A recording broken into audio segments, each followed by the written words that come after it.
Mga kasayan, meron lang tayo gagawin na nag-comment sa atin.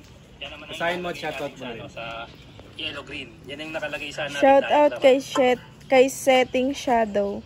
Kasayan, paano naman kung gusto ko maglagay ng loud horn tapos pwede rin magamit yung stock horn. Nag-comment siya sa TMX125 paano magkabit ng loud horn o dual horn. Ito siya kasayan, no? Ang setup niya ay magkakabit ng dual horn at gagamitin pa rin yung stock horn. Ito siya, ito yung stock horn natin, ha. Dito kailangan natin ang relay. Pwedeng transparent relay, pwedeng Boss relay, tsaka pwedeng electronics relay. Depende kung ano yung available sa inyo na relay. Ito siya, ha. Ang una natin gagawin dito, kailangan nating alisin yung ating busina. Ito siya yung pinaka ano natin, ha, sa trigger na ating busina. Siya. Tapos kailangan nating gawin ganito. Kasi itong suksukan na to, ito yung ilalagay natin sa ating relay. Kailangan ganito yung busina natin, ha. Ganito yung ginagawa natin sa busina kadalasan, ha. Yan, ganito yung forma ng ating busina. Ito yung negative. Nakalagay na sa body ground, dito dadaan yan, no. Kaya maiksi lang yung wire niya, hindi na tayo magpapaba ng wire. Tapos ito yung positive niya. Ito yung gagamitin natin. Pag sinample natin siya, ganito. Ayan siya, ha. Tatawid dito yung ano, sa tornilyuan, tatawid yung ground. Ayan siya, oh.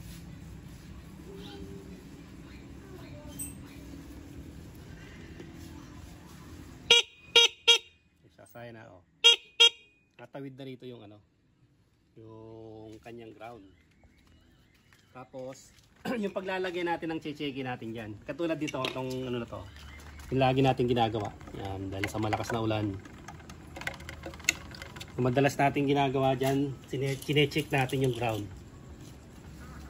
Ito yung paglalagay natin ng ground, na ito muna yung unahin natin. Dyan dadaan yung ground natin sa stock horn.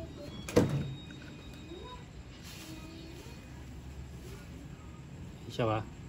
Kita?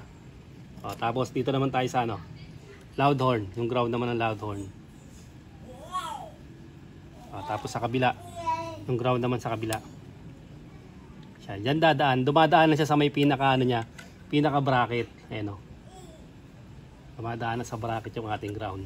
Tapos ito, ipopesto natin to dito. Yan, dito yung pwesto niya, na. Para magamit natin itong stock horn at loud horn, gagamit tayo ng 3-way switch. Yan, 3-way switch yung gagamitin natin. Tornilyo lang namin to. Ito na kasi, ito na yung busina natin. Nakalagay na yung ating ano, yung ating busina. Tapos ito yung ano, dual horn natin, ha. Kailangan meron silang space para mag-play sila, para tumunog ng maganda. Dahil nakalagay na yung mga negative niya, ito, gagamit tayo dito ng fuse, ha, 10 or 15 amperes. Ito siya, ba. Ito, tapos relay. Ito yung relay natin, ha. Tutok mo sa relay para ano. So, tinanggal natin ang busina, ilalagay natin sa 8586.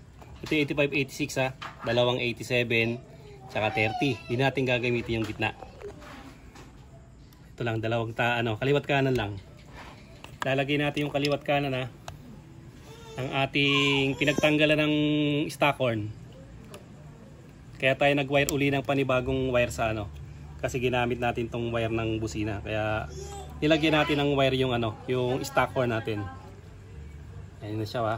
Tapos itong number 30, papunta yan dun sa may ano, sa may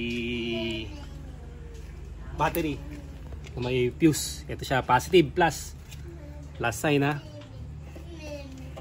Ito siya, yung positive ng ating battery.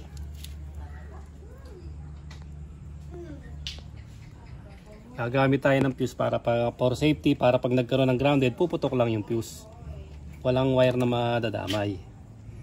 Yan, lagay natin to rito, ha. Pag nalagay na natin to rito, syempre ano to, positive to, eh.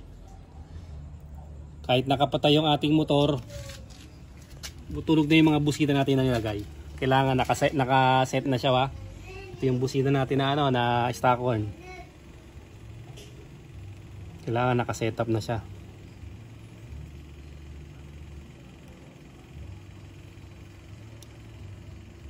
Ito yung stock horn natin, gamit ang ating Amber 30 na may fuse stock horn. Okay, stock horn natin. Dito naman tayo sa may dual horn. Ganon din yung ground niya, yung kagaya ng ginawa natin dito, Ito, ayan, lagi natin ginagawa, naka body ground lang siya. Nakaipit na sa body ground kaya maliit lang yung wire. Tapos ito yung positive niya. Yung dalawang positive, ito, ayan, positive ng busina. Dalawang busina kaya dalawa din yung wire niya. Ayan siya. Kailangan tutunog na rin siya. Pagkain na natin dahil naka body ground yung niya, yung ground. Okay na siya.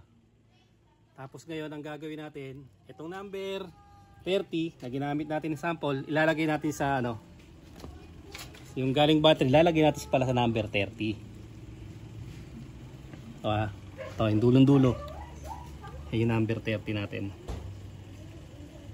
Yan. Tapos na ilagay na natin yung number 30. Ito yung dalawang positive ng busina, Ito. Yung dalawang positive ng busina na to, puputulin natin to dito. Yung dalawang positive ng busina, Yan yung mabuti. Alisin natin yan. Tapos ito ilalagay natin sa 87. Yan, Kasi kung hindi tayo mag-stock horn at loud horn, okay na to. Diretso lang natin sa 87. Dahil gagamit tayo ng stock horn at saka ng loud horn, paghihiwalay natin yung yung stock horn at loud horn gamit ang 3-way switch. Ito siya. Sa 87. Huwag sa gitna, yung gitna hindi natin gagamitin yun. Ito siya. Sa may dulo, yung 87, 85, 86, kahit pagkabaligtaran, yung pinaghugutan ng terminal ng busina. Number 30, positive, sa may plus sign ng battery. Tapos yung 87, ito yung ilalagay natin sa 3-way switch. Ayan siya, sa 3-way switch natin siya ilalagay. Dito.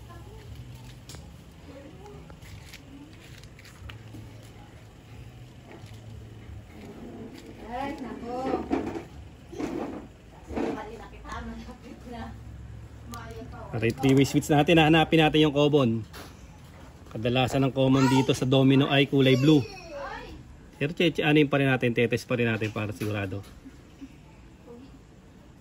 Kasi pagka hindi yun nakuha yung common, isa lang ang lalabas dyan. Lagyan natin sa negative or body ground. Negative or body ground,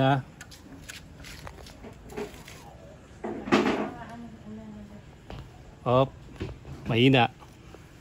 Mahina ang negative. Dito tayo. Tapos, anuin natin siya. Dapat nakabukas yung yan. Susian. Yung natin na pinagkuha natin ng common. Pag nagbukas tayo dapat, may ilaw sa dalawa na yan. Yan. Yan siya. Pag lumipat tayo sa kabila, lilipat sa kabila yung ilaw. Tapos punta tayo sa kabila.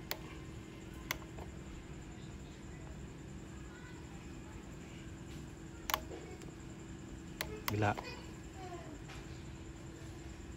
Yan. Ayan siya,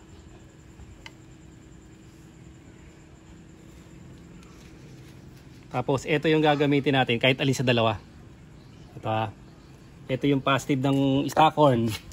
Ilalagay natin dito. Positive ng stock horn, kahit alin sa dalawa,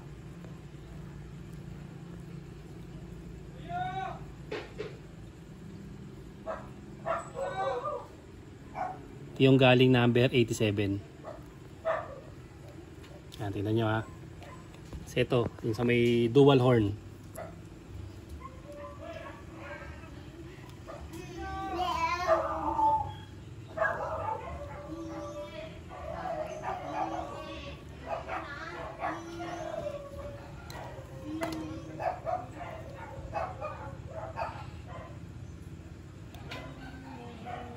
Tag-isang siya, kumbaga sa high and low. Sa high end na siya nakalagay. Magsiset tayo kung alin sa dalawa yung mapupunta ba. Sa kabila.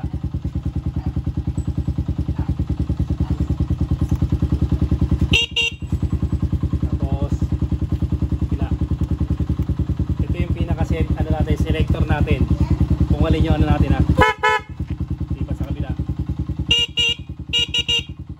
Kabila. Ganun lang kasaya na gamit yung natin. Gamit yung ating 3-way switch ha. Para magamit natin yung stock horn at loud horn. Ganito na lang mga kasayan.